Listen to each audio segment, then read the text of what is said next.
이강수 작가의 중편 소설 꿈 세 번째 낭독해 드리도록 하겠습니다. 유튜브에서 제공하는 자동 자막을 이용해 주십시오 하고 말씀드리고 나서요. 낭독하는 것이 상당히 부담스러워졌습니다. 왠지 또박또박 발음을 정확하게 해야 된다는 강박관념에 조금 사로잡혀 있는 것 같습니다. 좀 딱딱한 느낌이 들 수도 있겠다 싶은 생각이 드는데요. 참고해 주시기 바라겠습니다. 그럼 낭독을 시작하도록 하겠습니다.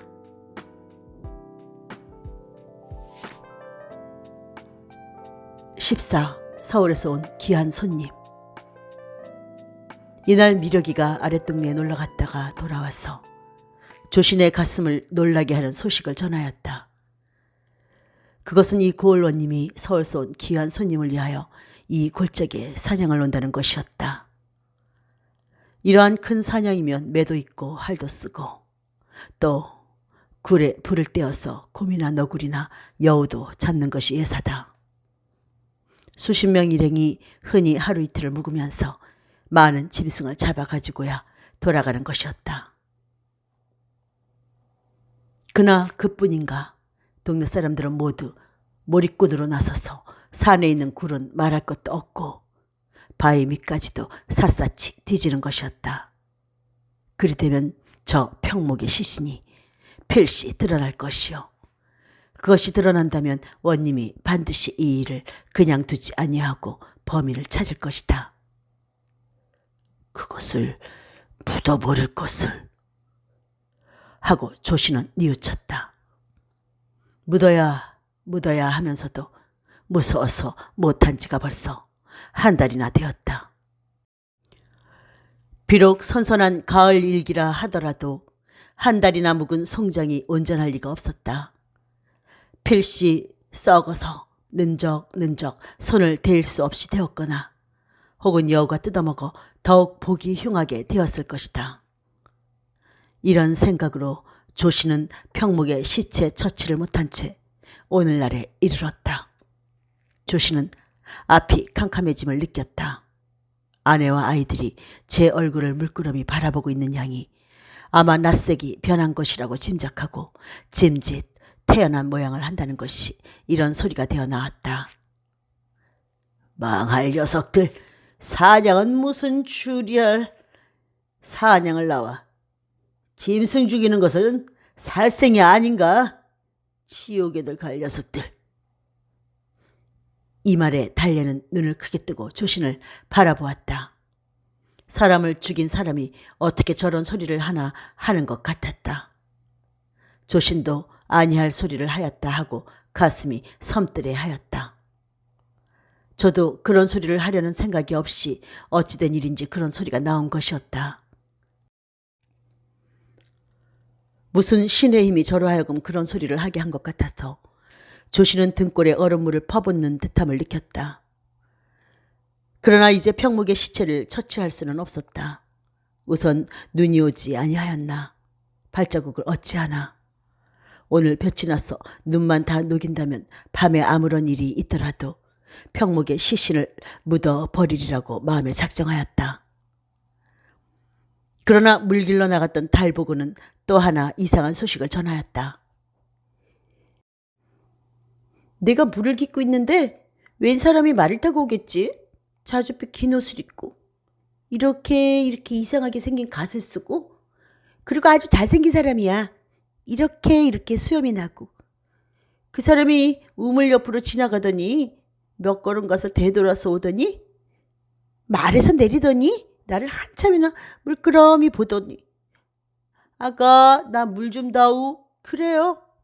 그래서 바가지로 물을 떠주니까 두어 모금 마시고는 너희 집이 어디냐 그러겠지. 그래 하고 달보고의 말이 끝나기도 전에 조씨는 눈을 둥그렇지며 그래 우리 집을 가르쳐 주었니? 하고 숨결이 커진다. 달보고는 아버지의 수상한 서슬에 놀란 듯이 입을 다문 채로 고개를 두어 번 까닥까닥한다. 그래 그 사람이 젊은 사람이든? 이번에는 달래가 묻는다. 나이를 잘 모르겠어. 수영을 보면 나이가 많은 것도 같은데 얼굴을 보면 아주 젊은 사람 같아요. 달보고는 그 붉은 옷 입은 사람을 이렇게 그렸다. 그리고는 부끄러운 듯이 왼편 손을 펴서 파르스름한 옷걸이 하나를 내어놓으며 수줍은 듯이 이렇게 설명하였다. 그 사람이 물을 받아먹고 돌아설 때 웬일인지 띠에 달렸던 이 옷걸이가 땅에 떨어지겠지. 그러니까 그 사람이 깜짝 놀라서 꺾고 벗어 이것을 줍더니 잠깐 무엇을 생각하더니 아따 물값이다 하고 나를 주어요. 왜 남의 사내한테서 그런 것을 받아? 커다란 계집애가 하고 달래가 달보고를 노려본다. 싫다고 해도 자꾸만 주는걸. 땅에 떨어지는 것을 보니 이것은 분명히 네 것이다 그러면서 하고 달보고는 아주 어색하게 변명을 한다. 조씨는 까닭 모르게 마음이 설렌다. 도무지 수상하였다. 이런 때에는 억지로라도 성을 내는 것이 마음을 진정하는 길일 것 같았다.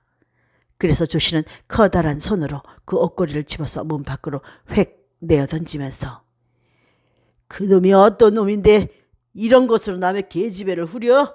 하였다.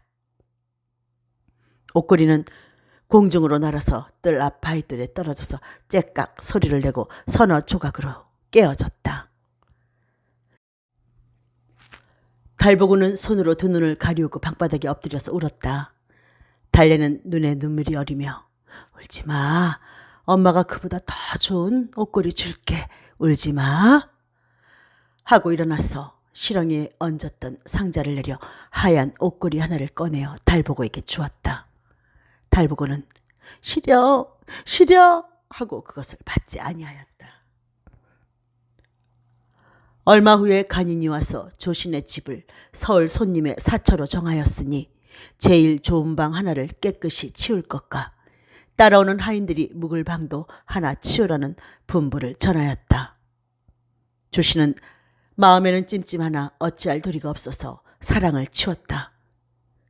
이것은 창을 열면 눈에 덮인 태백산이 바라보이고 강 한 구비조차 눈에 들어오는 방이었다. 절에서 자라난 조씨는 경치를 사랑하였다. 그는 이 방에서 평생을 즐겁게 지내려 하였었다. 그러나 평목이가 이 방에서 죽어나간 뒤로는 이 방은 조신에게는 가장 싫고 무서운 방이 되어서 그 앞으로 지나가기도 머리가 쭈뼛거렸다.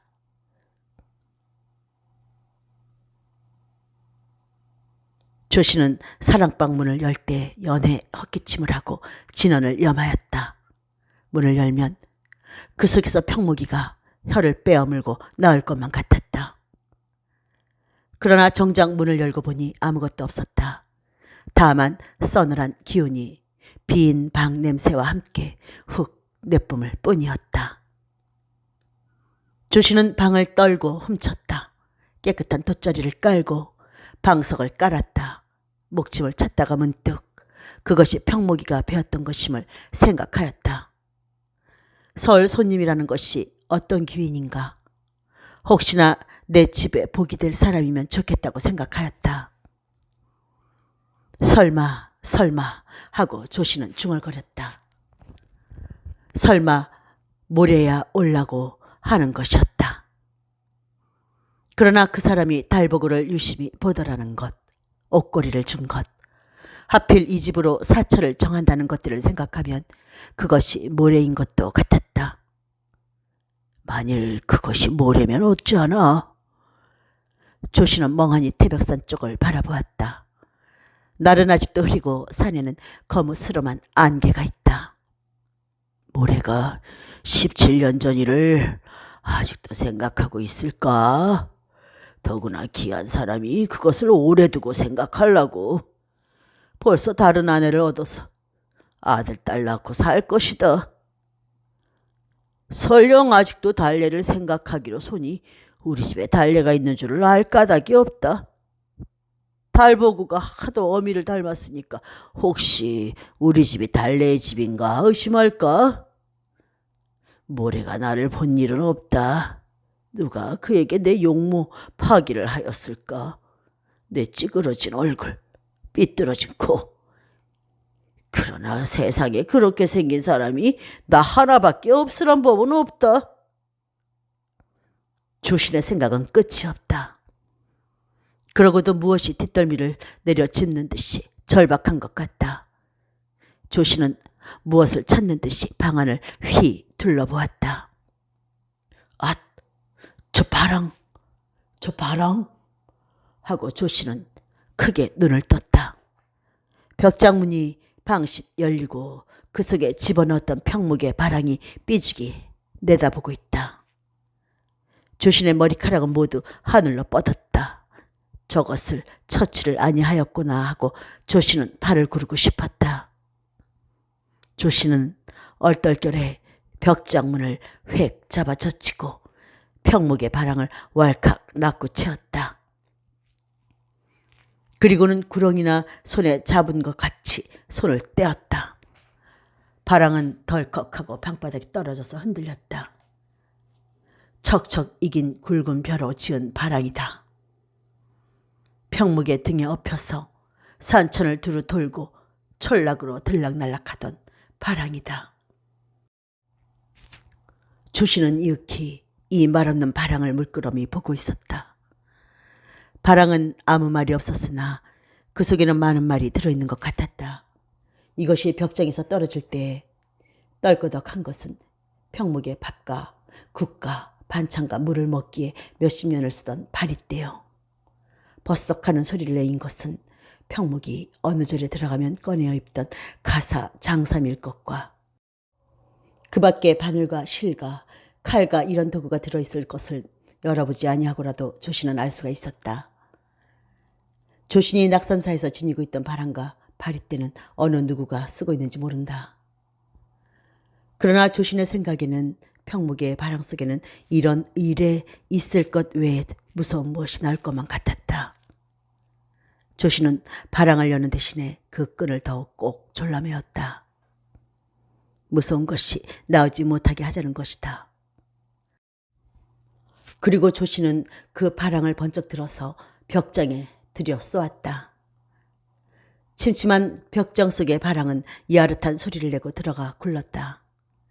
조신의 귀에는 그것이 바랑이 벽에 부딪히는 소리만 같지는 아니하였다. 분명 무슨 이상한 소리가 그 속에 있었다. 그 이상한 소리는 이응하게 귀에 묻어서 떨어지지 아니하였고 조신의 손과 팔에도 바랑을 집어넣었을 때 무엇이 물컥하고 뜨뜻 미지근하던 것이 배어있는 것 같았다. 아, 모두 죄를 무서워하는 내 마음에 좋아하다. 있기는 무엇이 있어? 하고 조신은 제 마음을 든든하게 먹으려고 하였다. 그러나 내 마음이란 것이 내 말을 듣지 아니하였다. 15. 사냥.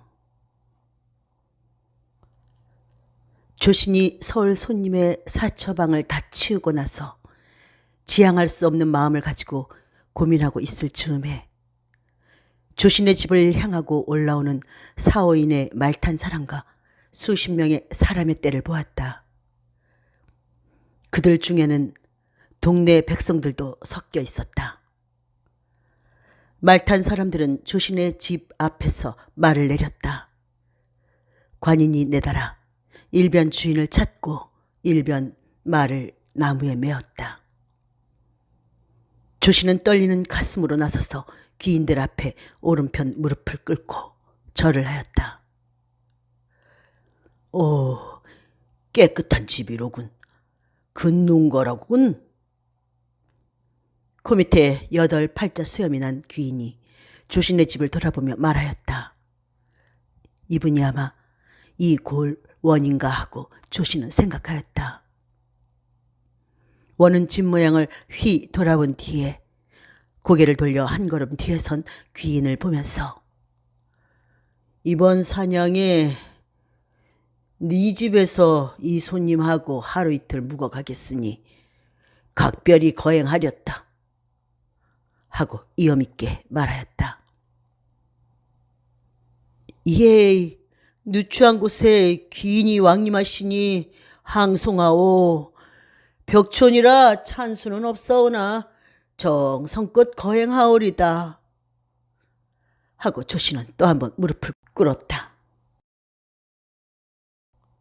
어디 방을 좀 볼까? 하는 원의 말에 조씨는 황망하게 사랑문을 열어 젖혔다. 원과 손님은 방 안을 휘 둘러보고 정갈한 방이로군 하고 방 칭찬을 하고는 이봐라, 내 그 부담을 방에 들여라 하여 짐을 들이도록 분부하고 손님을 향하여서 아손 어찌하시려오? 방에 들어가 잠깐 쉬시려오? 그냥 산으로 가시려오? 하고 의향을 묻는다. 손님은 그 옥으로 깎은 듯한 얼굴에 구슬같이 맑은 눈을 한번 감았다 뜨면서 해도 늦었으니 먼저 사냥을 합시다 한다. 그러시지. 다행히 사슴이라도 한 마리 잡으면 저녁 술안주가 될 것이니까 하고 원은 아래턱의 긴 수염을 흔들며 허허 하고 소리를 내어서 웃는다. 귀인들은 소매 넓은 붉은 우티를 벗고 좁은 행전을 무릎까지 올려 신고 옆에 오동집에 금으로 아로새긴 칼을 차고 어깨에 활과 전통을 메고 머리는 자주 박대로 쓰고 나섰다.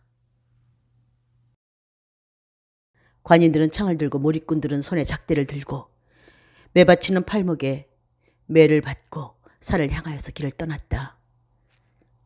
조씨는 산길을 잘 타는 사람이라는 동네 사람의 추천을 받아서 앞잡이를 하나는 영광스러운 분부를 받았다. 사냥개는 없었으나 동네 개들이 제 주인을 따라서 조아라고 꼬리를 치며 달리고 미려기를 비롯하여 동네 아이놈들도 몽둥이 하나씩을 들고 무서운 듯이 멀찍이 따라오며 작갈되었다.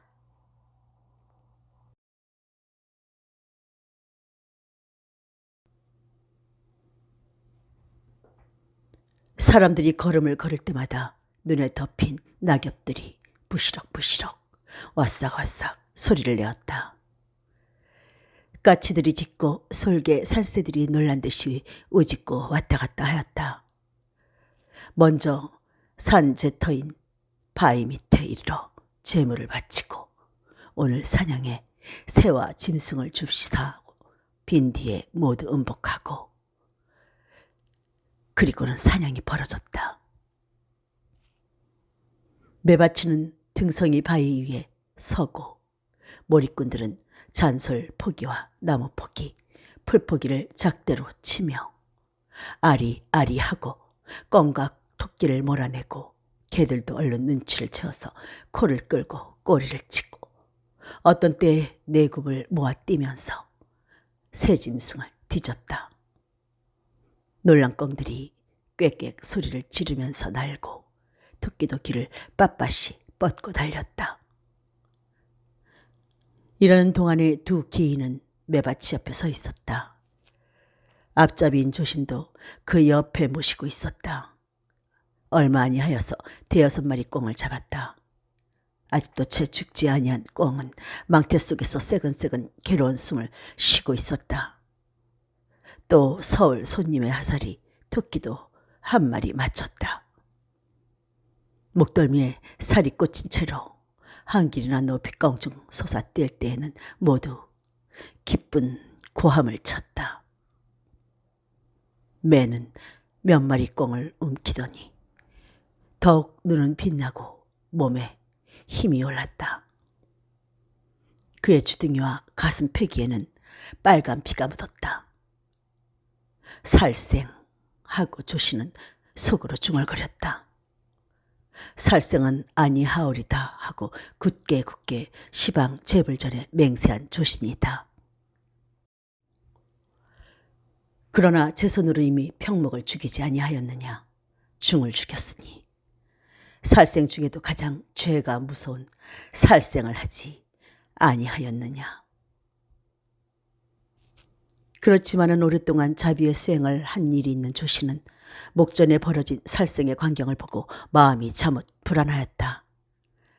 꿩망태가 두둑하게 된 때에 서울 손님은 원을 보고 매사냥은 그만큼 보았으니 나는 사슴이나 노루를 찾아보려오. 돼지도 좋고 모처럼 할을 메고 나왔다가 토끼 한 마리만 잡아가지고 가서는 직성이 아니 풀릴 것 같소. 그럼 태수는 여기서 더 매사냥을 하시오. 나는 좀 더 깊이 산속으로 들어가 보려고 하고 서 있던 바위등에서 내려선다. 원은 웃으며 아손 조심하시오. 태백산에는 호랑이도 있고 곰도 있어. 곰은 벌써 숨었겠지만은 표범도 있어. 혼자는 못 가실 것이니 창군을 몇 데리고 가시오. 하고 건장한 창든 관인 두 쌍을 불러준다. 조씨는 또 앞장을 섰다. 조씨는 이 산속의 골짜기 몇, 굴이 몇인 것도 안다.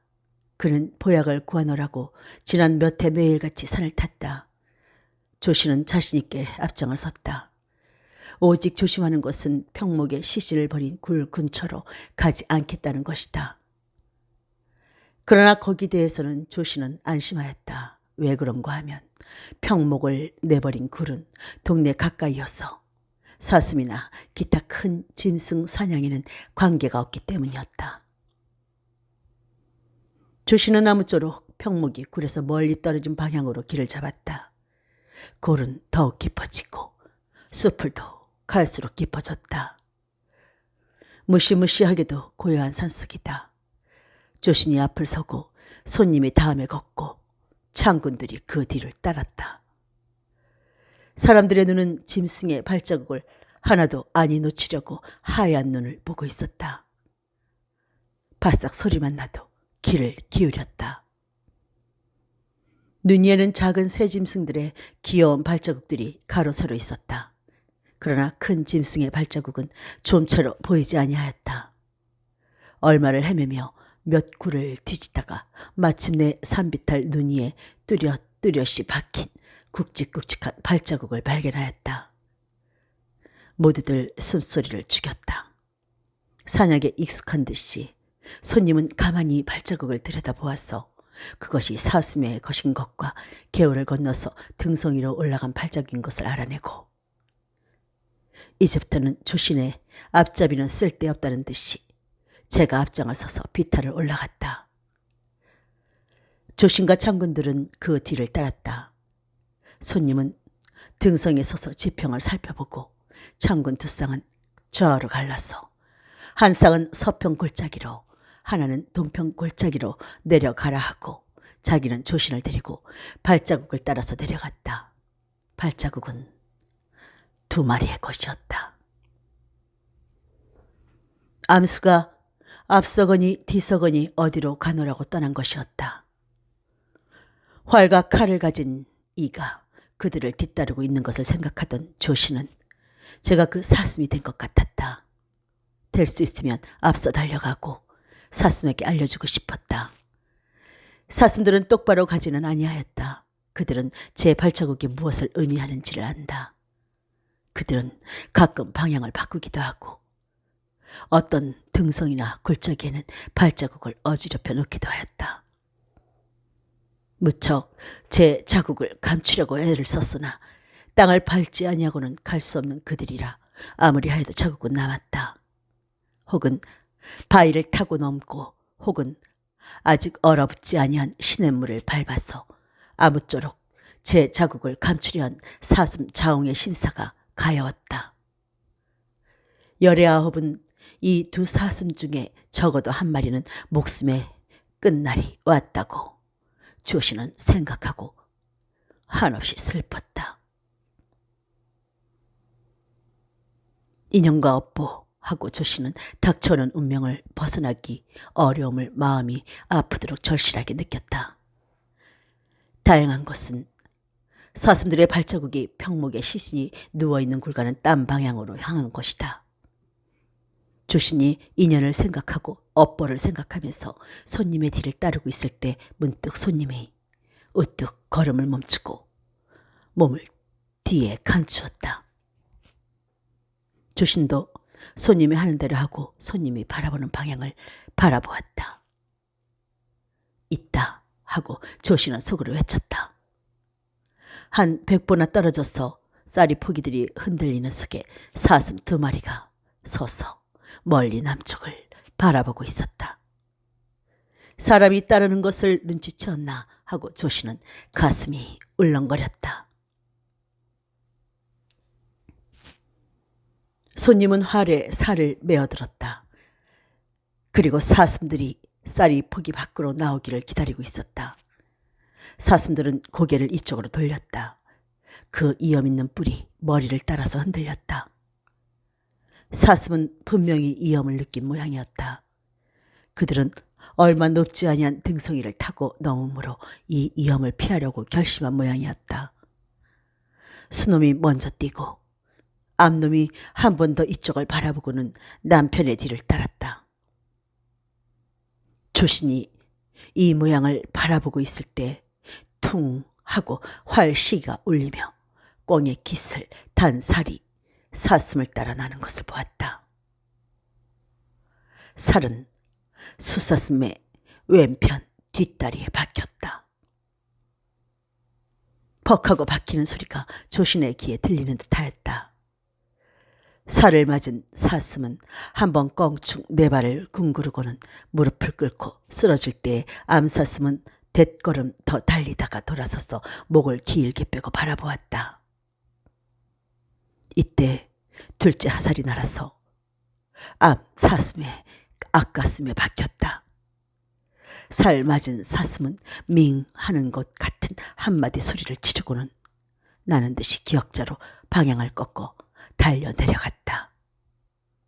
수사슴이 벌떡 일어나서 암사슴이 가는 방향으로 달렸다. 몹시 다리를 절었다. 이것이 모두 눈 깜짝할 새다. 손님이 뛰고 조신도 뛰었다. 장군들도 본 모양이어서 좌우로서 군어 외치는 소리가 들렸다. 사슴은 허둥거리는 걸음으로 엎치락 뒤치락 눈보라를 날리면서 뛰었으나 얼마 아니하여 암놈은 눈 위에 구르고는 다시 일어나지 못하였다. 상처가 앞가슴이라 깊은 데다가 기운이 약한 것이었다. 그러나 수놈은 절뚝거리면서도 고꾸라지면서도 구르면서도 피를 흘리면서도 죽음을 피해보려고 기운차게 달렸다. 그가 지나간 자리에는 흰 눈이 붉은 피가 떨어져 있었다. 죽음에서 도망하려는 사슴은 아직도 저걸 피하느라고 여러 번 방향을 바꾸었으나 차차 걸음이 느려짐을 어찌할 수 없었다. 따르는 사람들은 점점 사슴에게 가까이 갔다.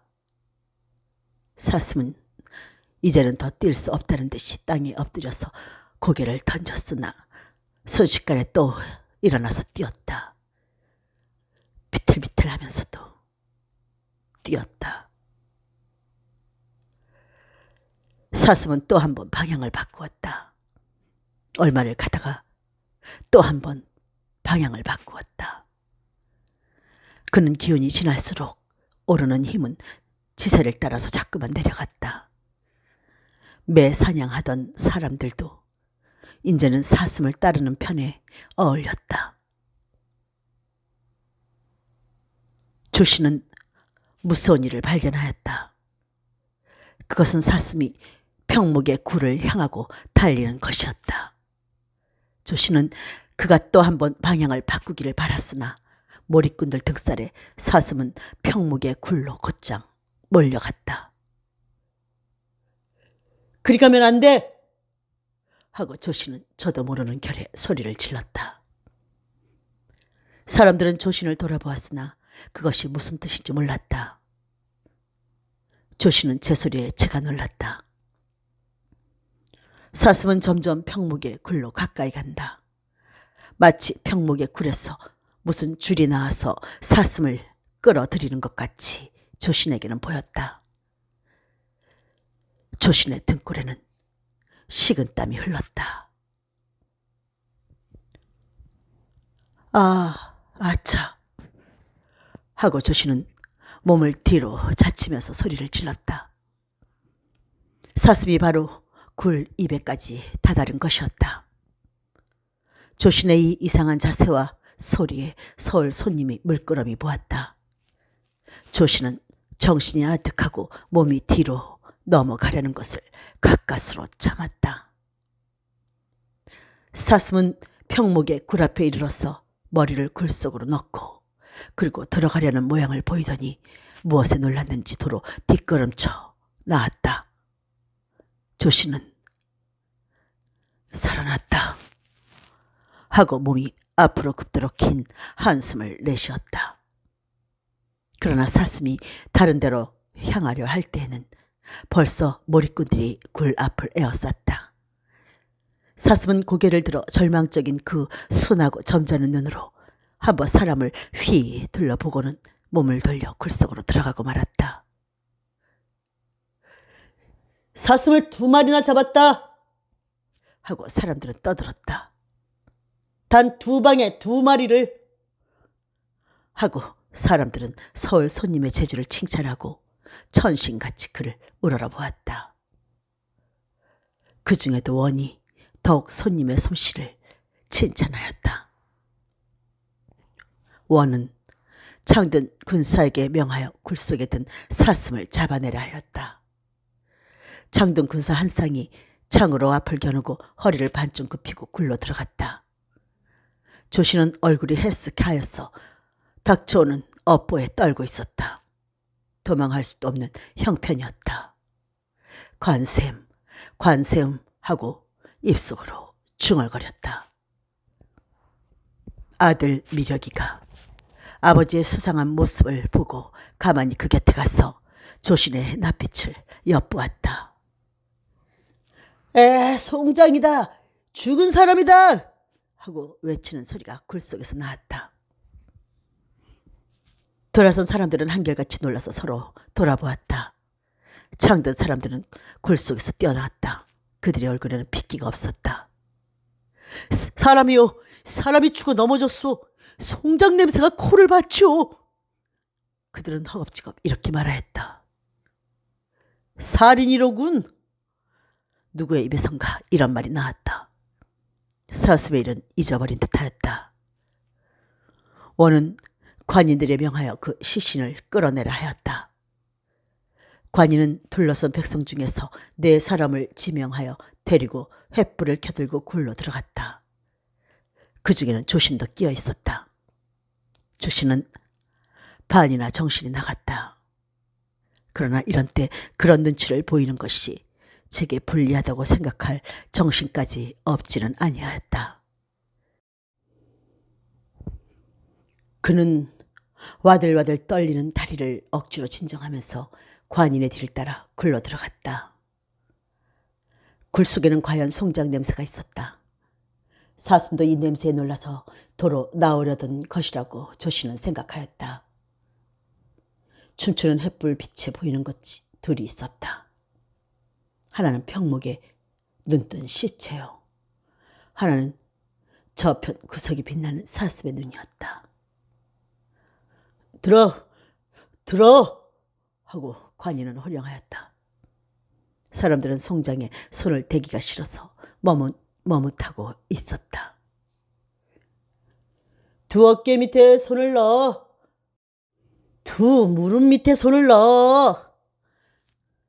조씨는 죽을 용명을 내어서 평목의 어깨 밑에 손을 넣었다.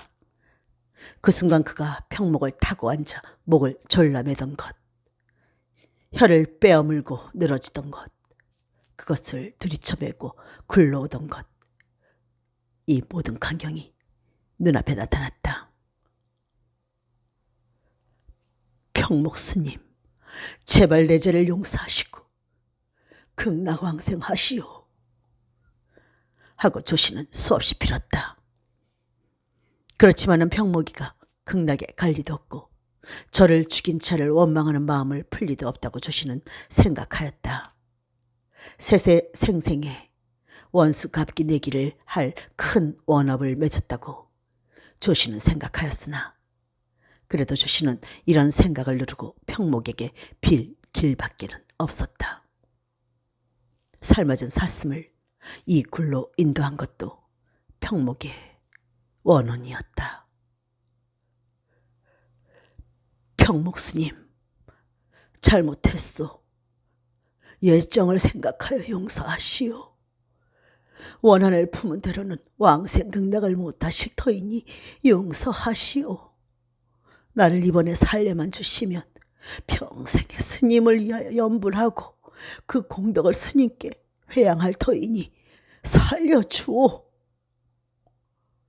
조씨는 이렇게 내고 또 내었다. 가까스로 평목의 시체가 땅에서 떨어졌다. 조씨는 평목의 입김이 푸푸 제 입과 코에 닿는 것 같았어 고개를 돌리고 걸음을 걸었다.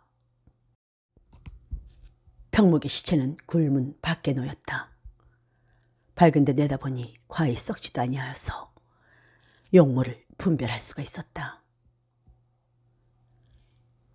중이력은 누가 이렇게 말하였다. 평목대사다. 서울 손님은 이렇게 소리쳤다. 우리 집에 왔던 그 손님이야. 미력이는 조신을 보고 이렇게 중얼거렸다. 조신은 입술을 물고 미력이를 노려보았다. 미력이는 고개를 숙이고 아버지 곁에서 물러났다. 원은 한 번 평목의 시체를 다 돌아보고 나서 손님을 향하여 모래 아소는 이중을 아신단 말씀이요? 하고 서울 손님을 바라본다. 조씨는 모래라는 말에 또 한 번 아니 놀랄 수 없었다. 그렇다면 달보고에게 옷걸이를 준 것이나 조신의 집에 사처를 정한 것이나 다 알아지는 것 같았다. 모래는 원의 묻는 말에 잠깐 생각하더니 그렇소. 이 사람은 평목이라는 세달사 중이요. 내가 16, 7년 전 명주 낙산사에서 이중을 알았고 그 후에도 서울에면 내 집을 늘 찾았소. 하고 대답하였다. 원은 의외라는 듯이 모래를 이윽히 보더니 그러면 모래아소는 이중이 어떻게 죽었는지 무슨 짐작되는 일이 있으시오? 하고 묻는다.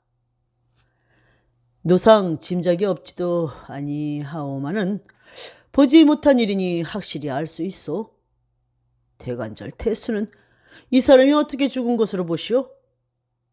그것부터 말씀해 보시면 내 짐작과 맞는지 아니 맞는지 알 수가 있을 것이니 사또의 말씀을 듣고 내 짐작을 말씀하오리다. 조씨는 애원하는 눈으로 모래를 바라보았다. 죽고 살고가 이제는 모래의 말 한마디에 달린 것이었다. 모래라는 모자만 들어도 일어나던 지투련만은 지금은 모래야 손 살려주시오 하고 그 발 앞에 꿇어 엎드려 빌 마음밖에 없었다. 조씨는 또 평목 스님 내가 잘못했소 하고 평목의 시신을 붙들고 빌고도 싶었다. 그러나 아직도 무사히 벗어날 수가 있지는 아니한가 하고 요행을 바라면서 일이 되어가는 양을 보고 있었다.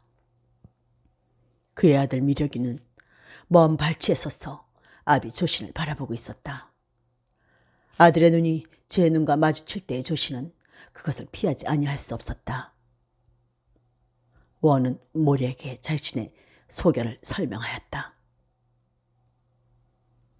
내가 보기에는 이 사람이 여기 와서 죽은 것이 아니라 다른 데서 죽어서 여기 온 것 같소. 이 사람이 여기서 자다가 죽었을 양이면 옆에 행구가 있을 텐데 그것이 없소. 바랑이나 가시나 신발이나 지팡이나 이런 것이 없는 것을 보면 이 사람이 굴 속에서 자다가 죽은 것이 아니라 다른 데서 죽어가지고 이리로 온 것이 분명하오. 또 혀를 빼어문 것을 보면 목을 메어 죽은 모양인데 목에는 이렇게 바오라기로 졸라 메었던 형적이 있지만은 여기는 바오라기도 없고 매달릴 데도 없으니 무엇으로 보든지 여기서 아니 죽은 것만은 분명하오. 원의 설명을 듣고 있던 모래는 뜻대로 옳은 말이라는 듯이 고개를 끄덕끄덕하면서 듣고 있다. 말을 끝낸 태수는 꿴 듯한 낯빛으로 모래를 본다. 모래는 또 한 번 끄덕이고 옳은 말씀이요. 내가 보기에도 그러하오.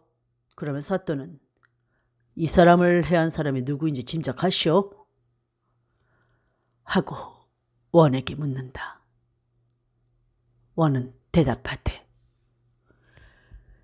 그 말씀이요.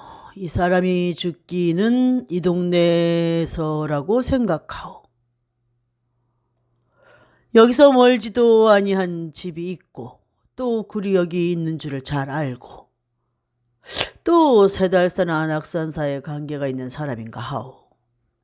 지나가는 중을 재물을 탐하는 적심으로 죽였다고 볼 수 없으니 필시 무슨 사혐인가 하오. 이런 생각으로 알아보면 진범이 알아질 것도 같소만은 아손 말씀이 죽은 사람을 아신다 하니 이제는 아손이 보시는 바를 일러주시오. 라고 한다. 과연 사또는 명간이시오. 절절히 다 이치에 꼭 맞는 말씀이요. 나도 사또 생각과 같은 생각이요. 병목으로 말하면 분명히 사혐으로 죽었다고 보. 병목을 죽인 자가 누구냐 하는 데 대하여서는 나로서는 짐작하는 바가 있어마는 일이 일이라 경경이 누구를 지목하여 말하기 어렵소. 이치에 꼭 그럴 것 같으면서 실상은 그렇지 아니한 일도 간간히 있으니까요. 그러니까 사또는 우선 죽은 사람의 행구와 이 사람이 이 동네에 들어오는 것을 본 사람을 알아보시오. 그래서 상당한 증거가 나서면 그 남저지 병목이나 병목을 해한 사람에 대한 말씀은 그때 내가 자세히 사또께 아뢰이리다. 하는 모래의 말을 가만히 듣고 있던 태수는 고개를 크게 끄덕이면서 아손 말씀이 지당하오. 조씨는 다 죽은 상이 되어서 집에 돌아왔다. 그는 굴 앞에서 당장 죄상이 발각되었어 결박을 짓는 줄만 알고 마음을 졸이고 있었으나 모래의 의견으로 그 자리만은 면하였다. 그러나 모래의 말투가 조신인지를 아는 것도 같았다. 조신이 돌아오는 것을 본 달래는 걱정스러운 듯이 조신의 눈치를 엿보았다. 그 헬스간 낯빛, 캥한 눈, 허둥허둥하는 몸가짐 모두 심상하지 아니하였다. 왜? 어디가 아프시오? 달래는 조신이 방에 들어오는데 문을 비켜주며 물었다. 달보고도 바느질감을 놓고 아비를 바라보았다. 미력은 시무룩하고 마당에서 있어서 방에 들어오려고도 아니하였다. 미려가 들어오려무나 발이 젖었으니 버선 갈아 신어라 하고 달래는 아들을 불러들였다. 모래야 모래. 조씨는 힘없이 펄썩 주저앉으며 니게 한 소리인지 모르게 한마디 툭 쏘았다. 응? 뭐요? 달래는 몸이 굳어지는 모양을 보였다. 모래라니까. 그 사람이 달보고 한테 옷걸이 준 사람이 모래란 말이야. 세상 일이 이렇게도 공교하게 되는 법도 있나? 꼼짝달싹 못하고 이제는 죽었어.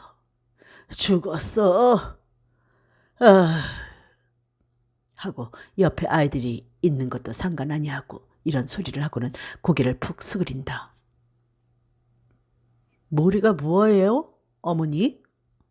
달보고가 묻는다. 미력이가. 어머니, 굴 속에서 송장이 나왔는데 그것이 평목이래. 우리 집에서 접대 와야 자던 그 대사야. 하고 어른스럽게 근심 있는 낯색을 짓는다. 응? 굴 속에 송장? 평목 대사? 어머니 모르슈? 모래야손이라는 이의 하살에 맞은 사슴이 하필 그 굴로 도망을 가서 사람들이 사슴을 잡으러 들어가 보니까 평목대사의 송장이 나왔거든. 그래서 누가 이 사람을 죽였나 죽인 사람을 찾는다고 모조리 여러 집을 뒤진대요. 필시 대사의 행구가 나을 것이라고.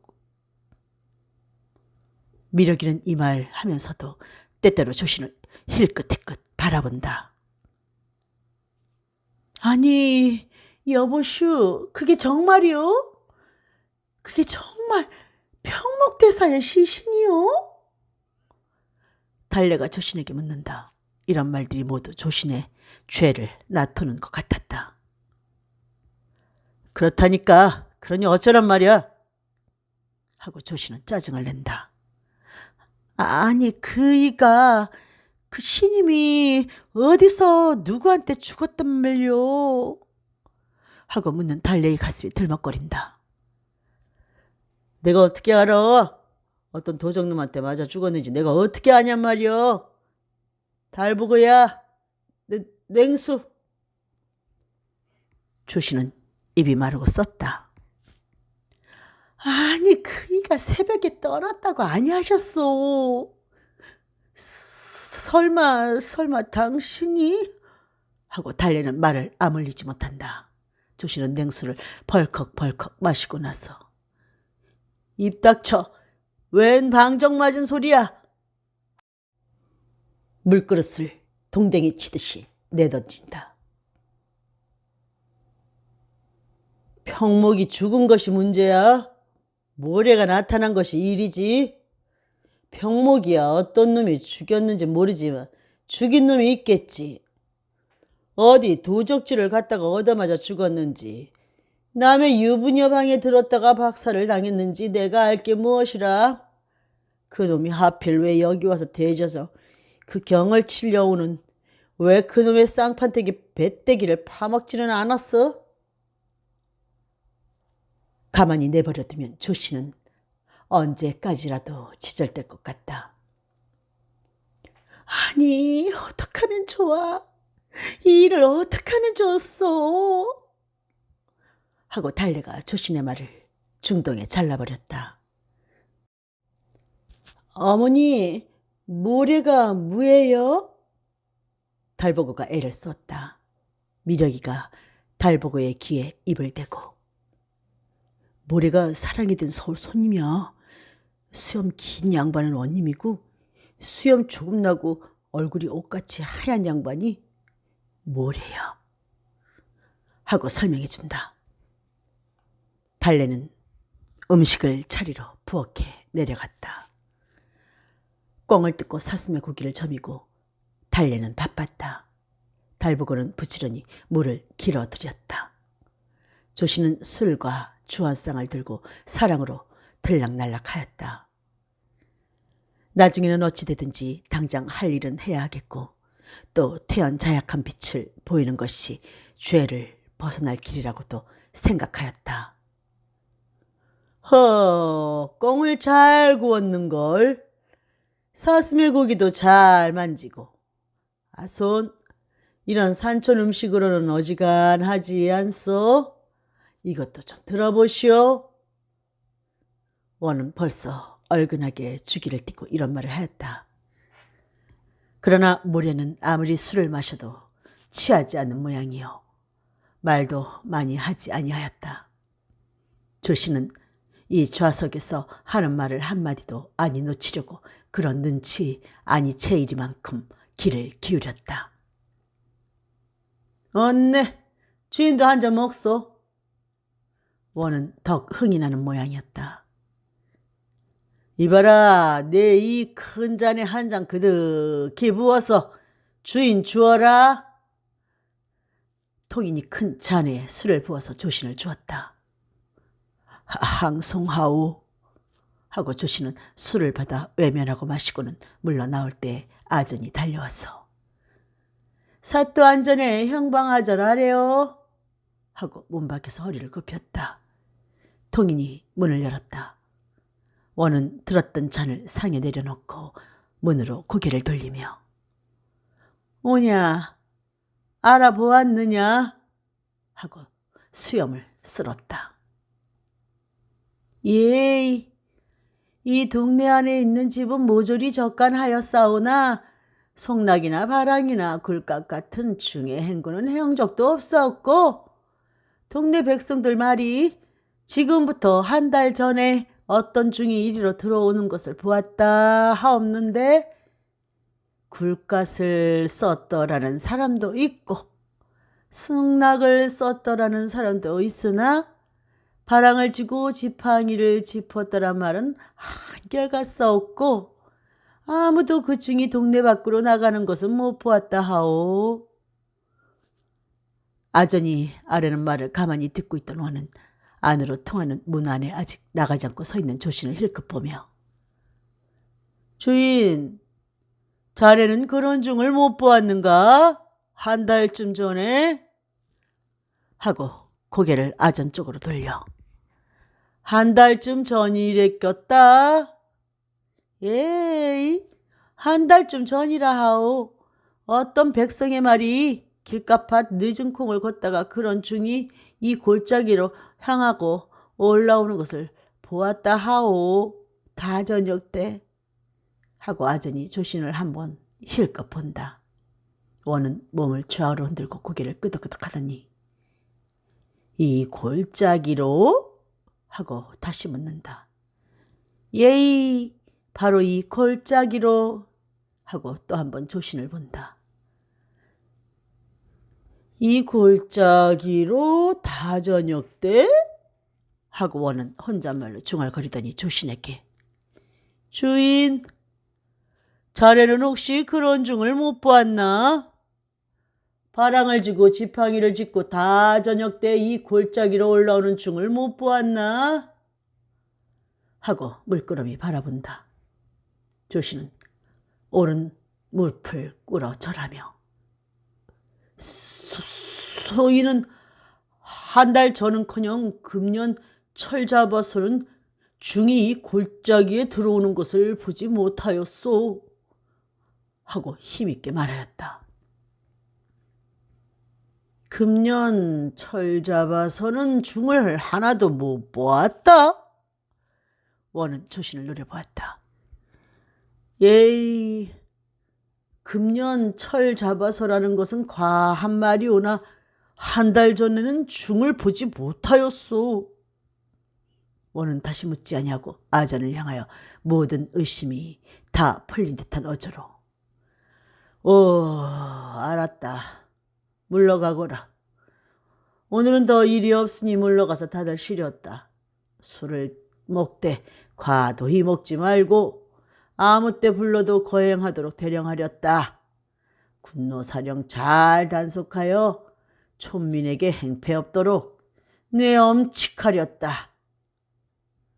원은 먹은 술이 다 깬 듯이 서슬이 부르다. 소인, 물러나오. 하고 아전은 한번 급신하고 가버렸다. 문 닫아라, 아손. 이제 아무 공사도 없으니 마음 놓고 먹읍시다. 이봐라, 술 더 올려라. 하고 원은 도로 흥을 내었다. 조신은 데운 술을 가지러 병을 들고 앞문으로 나갔다.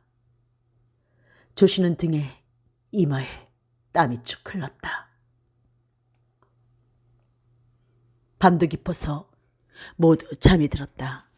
깨어있는 것은 조신뿐인 것 같았다. 기실 조신은 모든 사람이 다 잠들기를 기다린 것이었다. 조신은 할 일이 있었으니 그것은 사량 벽장에 있는 평목의 행구를 치우는 것이었다. 평목의 시체를 묻지 아니한 것보다 못지않게 그의 행구를 처치해 버리지 아니한 것을 조신은 후회하였다. 조신은 이 행구를 치울 것을 잊어버린 것은 아니었다. 다만 무서워서 손을 대기가 싫어서였다. 그러나 이 행구는 평목을 죽인 살인에 대하여는 꼼짝할 수 없는 증거였다. 왜 그런가 하면 그 바랑 속에는 평목의 이름을 쓴 도첩이 있을 것이요. 또 아마 그의 바리떼 밑에도 이름이 새겨 있을 것이다. 이것이 드러난 다음에야 다시 무슨 변명이 있으랴. 이것을 생각하면 조씨는 전신이 얼어 들어가는 것 같았다. 조씨는 식구들이 다 잠들기를 기다렸으나 달래가 좀처로 잠이 아니 드는 모양이었다. 조씨는 달래에게 대하여서도 장차 제가 시작하려는 일을 알리고 싶지 아니하였다. 죄를 진 자가 죄를 감추려는 모든 일은 제 그림자 보고도 말하고 싶지 아니한 것뿐이었다. 마침내 달래가 정말인지 불어인지 모르나 가볍게 코를 고는 소리가 들렸다. 조씨는 가만히 일어나서 밖에 나갔다. 흐렸던 하늘은 활짝 개고 10월 하순달이 불붙은 쇳불 모양으로 떠올라와서 푸르스름한 빛을 내고 있는 것이 귀신 사는 세상에나 볼 것 같이 무시무시하였다. 조씨는 호미와 낫을 들고 사랑 벽장 붙은 쪽으로 발끝 걸음으로 가만가만 걸어갔다. 다들 사냥에 지치고 술이 취하였으니 아무도 볼 사람이 없으리라고 안심은 하나 달빛이 싫었다. 조씨는 아무쪼록 처마 그늘에 몸을 감추면서 호미 끝으로 벽장 바깥벽을 따짝따짝 긁어보았다. 위에 소리가 컸다. 조씨는 기가 긁는 소리와 같이 방 안에서 자는 사람의 귀에 들리도록 가락을 맞춰서 긁었다. 마른 벽은 굵기가 돌과 같아서 여간 지가 긁는 소리로는 구멍이 뚫어질 것 같지 아니하였다. 이렇게 언제 그놈의 바람을 끌어낼 만한 구멍을 뚫는담? 하고 조씨는 뒤를 휘둘러보며 한숨을 쉬었다. 그래도 뚫어야 한다. 뚫고 그놈의 바람을 꺼내야 한다. 그 밖에는 살아날 길이 없다. 조씨는 또 호미 끝으로 혹은 낫 끝으로 콕콕 찔러도 보고 박박 긁어도 보았다. 그리고는 얼마나 흙이 떨어졌나 하고 손으로 쓸어도 보았다. 그러나 아직 외까지가 조금 드러났을 뿐이요. 그것도 손바닥만한 넓이밖에 못 되었다. 이 모양으로 조신이 정신없이 긁고 있을 때 방에서 한 소리가 이게 무슨 소린가? 하자 또 한 소리가 진가보 벽장에 쥐가 들었나보 하고 주고받는다. 귀인이라 잠기가 박다하고 조씨는 벽에서 떨어져서 두어 걸음 달아나서 숨어서 귀를 기울였다. 그 꿈 수상하오 하고 또 소리가 들린다. 그것은 원의 음성이었다. 무슨 꿈이요? 하는 것은 모래의 소리였다. 비몽사몽인데 저 벽장문이 방신 열리며 웬 중의 머리가 쑥 나온단 말이오. 그러자 지 소리에 잠이 깼는걸. 이것은 원의 소리다. 다음에는 모래의 소리로 낮에 본 것이 꿈이 된 게지요. 그리고는 잠잠하다. 조씨는 두 사람이 코 고는 소리가 나기를 기다렸으나 아무 소리도 없었다. 조씨는 원의 꿈이 마음에 찔렸다. 평목이가 원의 꿈에 나타나서 전후 심화를 다 말을 하면 어찌하나 하고 고개를 숙였다. 평목이 혼이 원의 꿈에 들어오는 것을 막을 길이 없어도 벽장에 든 평목의 행군은 집어치워야만 한다. 조씨는 또 낫 끝으로 웻가지를 따짝따짝 해보았다. 그러고는 귀를 기울였다. 조씨는 조금 더 힘을 주어서 호미로 흙을 긁었다. 그러다가 지그시 흙을 잡아당겼다. 쩍 하면서 흙 한 덩어리가 떨어진다. 흙덩어리는 손을 피해서 털썩하는 소리를 내고 땅에 떨어져서 부서졌다. 고요한 밤이라 조신의 귀에는 그것이 벼락치는 소리와 같았다. 조신은 큰 일을 저지른 아이 모양으로 두 손을 허공에 들고 어깨를 웅숭거렸다. 이봐라 하고 호령하는 소리가 들렸다. 원의 소리다. 이봐라, 네, 이 벽장 열어보아라. 쥐가 들었단 말이냐, 사람이 들었단 말이냐? 이것은 원이 윗방에서 자는 통인을 부르는 소리였다. 아이고, 이제는 죽었구나 하고 조씨는 호미를 버리고 방으로 뛰어들어갔다. 혹시 발각이 되더라도 도적이어서 벽을 뚫다가 달아난 것으로 보였으면 하는 한 줄기 희망도 있었지만은 그것은 그렇다 하고라도 평목에 바랑이 드러났으니 꼼짝할 수가 없다. 조씨는 달래를 흔들었다. 달래가 벌떡 일어났다. 나는 달아나오. 조씨는 떨리는 소리로 말하였다. 에? 어디로? 달래는 조신의 소매에 메어 달렸다. 조씨는 떨리는 손으로 달래의 머리를 만지면서 내가 평목이를 죽였어. 평목이를 죽은 게 나야. 그런데 그것이 탈로가 났어. 원이 알았어. 이제 꼼짝 달싹할 수 없이 되었으니 나는 달아나는 대로 달아나겠소. 당신은 모래야 손께 빌어보. 살인이야 내가 했지 당신이야 상관이 있소. 치과 재물은 다 빼앗기겠지만 당신이나 아이들이야 설마 죽일라고. 자, 놓으시오. 어서 난 달아나야만 해. 하고 한 손으로 달래가 잡은 소매를 낚아채고 한 손으로 달래의 머리를 떠밀어서 몸을 빼치려고 한다. 그래도 달래는 놓지는 아니하고 더욱 조신의 소매를 잡아치며 당신이 달아나면 다 같이 달아납시다. 살인한 놈의 처자가 어떻게 이 동네에 붙어 있겠소. 우리 5 식구 가는 대로 가다가 살게 되면 살고 죽게 되면 같이 죽읍시다. 하고 조금도 허둥허둥하는 빛도 없이 아이들을 일으킨다. 조신의 집 식구들은 얼마나 빨리 걸었는지 작은 두턱고개를 넘어 큰 두턱고개 숲을길에 다다랐을 때에는 아이 어른 할 것 없이 모두 땀에 떠 있었다. 아버지, 좀 쉬어갑시다 하는 미력의 목소리가 가늘었다. 조씨는 우뚝 서서 뒤를 돌아보았다. 미력이는 눈 위에 기운 없이 주저앉았다. 아버지, 나는 더 못 가겠어요 하고 미력이는 그만 쓰러지고 말았다. 웬일이냐? 어디가 아프냐? 하고 달리가 미력의 머리를 만져보았다. 아이고, 이를 어쩌나. 이의 몸이 불이로 오려. 조씨는 어분 아이를 내려보았다.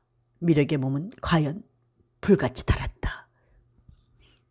미력아, 미력아 하고 조신과 달래가 아무리 불러도 미력은 숨소리만 짧게 시근거리고 말을 못하였다. 조씨는 굴 앞에 놓인 평목의 시체를 생각하였다. 일변 무섭고 일변 원망스럽다. 바람은 없었으나 새벽은 추웠다. 조씨는 미력을 무릎 위에 안았다. 17살이나 먹은 사내는 앉기도 아름이 버을었다. 어린 것들은 옹기종기 모여 앉아서 떨고 있었다. 이러다가 6 식구가 몽땅 얼어 죽을 길밖에 없었다. 인가를 찾아가자니 집으로 되돌아가지 아니하면 큰 두턱고개 20리를 넘어야 하겠다. 게다가 뒤에 조신을 잡으려고 따르는 나졸이 있는지도 모른다. 조신은 절망적인 마음으로 하늘을 우러러보았다. 갈고리 같은 달은 높이 하늘에 걸리고 샛별도 주먹같이 떠올랐다. 이 망망한 벗개에 몸을 담을 곳이 없는 몸인 것을 조씨는 가슴 아프게 느꼈다. 이 모양으로 얼마나 지났는지 모르나 조씨는 벌써 숨이 끊어진 미력을 그런 줄도 모르고 안고 있었다. 달려가 미력의 몸을 만져본 때에야 비로소 그가 식은 몸임을 알았다. 미력아, 미력아 하고 2번 불러보았으나 눈물도 나오지 아니하였다.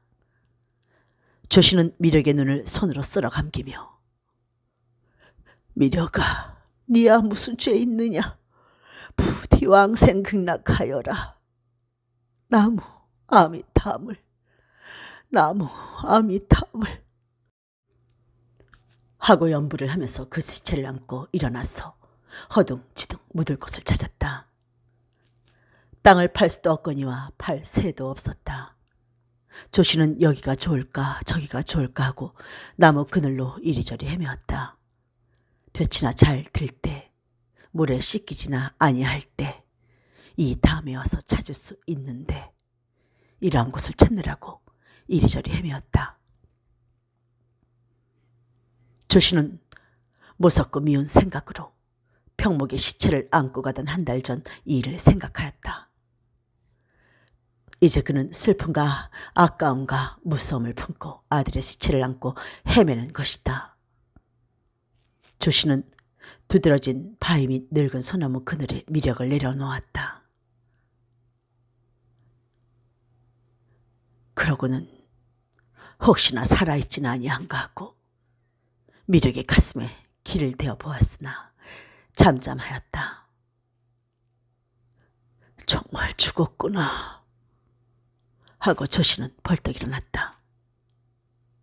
조씨는 미력의 손발을 모았다.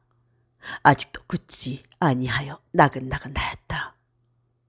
생명이 다시 돌아올 것만 같았다. 조씨는 미력의 시체를 눈으로 파묻었다. 아무리 두 손으로 눈을 치덮어도 미력의 검은 머리가 덮이지 아니하였다.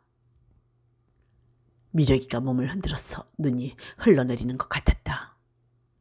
마침내 검은 머리도 감추었다. 이제는 달빛에 비친 눈더미뿐이었다. 조씨는 오래간만에 합장을 하였다. 뜨거운 눈물이 쏟아짐을 걷잡을 수가 없었다. 어디서 캥캥하고 여우는 소리가 들렸다. 조씨는 돌아서서 처자들이 있는 곳으로 내려왔다. 달려와 세 아이들은 한데 뭉쳐서 올올 떨고 있었다. 속은 비고 몸은 얼어 들어왔다. 어제 사냥하느라고 산으로 달리고 밤을 걱정과 슬픔으로 새운 조씨는 사내면서도 정신이 반은 나간 것 같았다. 자, 다들 일어나서 가자. 산 사람은 살아야지. 걸음을 걸으면 몸도 더워진다. 하고 조씨는 달부고를 얻고 나섰다. 달래도 젖먹이를 얻고 따랐다. 달부고도 기운 없이 따랐다. 고개만 넘어가면 인가가 있어. 하고 조씨는 가끔 뒤를 돌아보면서 걸었다. 가족에게 알리지 말고 저 한 몸만 빠져나왔다면 이런 일은 없을걸. 하고 조씨는 후회하였다. 아무리 살인한 놈의 식구라도 당장 내쫓지는 아니할 것이다. 나 한 몸만 같으면 무슨 걱정이 있으랴. 어디를 가면 못 얻어먹고 어디를 가면 못 숨으랴. 이 식구들을 끌고야 어떻게 밥인들 얻어먹으며 몸을 숨기긴들 하랴. 하고 조씨는 얼음길에 힘들게 다리를 옮겨놓으면서 혼자 생각하였다. 조신의 일행이 천신만고로 두텁고개 마루터기에 올라섰을 때는 벌써 해가 떴다. 태백산맥의 여러 봉우리들이 볕을 받아서 금빛으로 빛났다. 마루터기 찬바람은 살을 애는 듯하였다. 골짜기에는 아직 밤이 남아있고 그에는 안개가 있었다. 조씨는 저 어둠 속에는 따뜻한 인가들이 있고 김이 나는 국과 밥이 있을 것을 생각하였다. 배고프고 떨고 있는 처자를 다만 한참 동안이라도 그런 따뜻한 맛을 보여주고 싶었다. 아버지 추워. 어머니 배고파. 아이들은 이런 소리를 하기 시작하였다. 잠깐만 참아. 이 고개를 다 내려가면 말죽거리야. 거기 가면 따뜻한 방에 들어앉아서 뜨뜻한 국에 밥을 말아 먹을걸. 조씨는 이런 말로 보채는 어린 것들을 위로하였다. 조신의 일행은 마침내 말죽거리를 바라보게 되었다. 이곳은 그리 큰 주막거리는 아니나 삼태골, 울도, 멍에모기로 가는 길들이 갈리는 목이었다.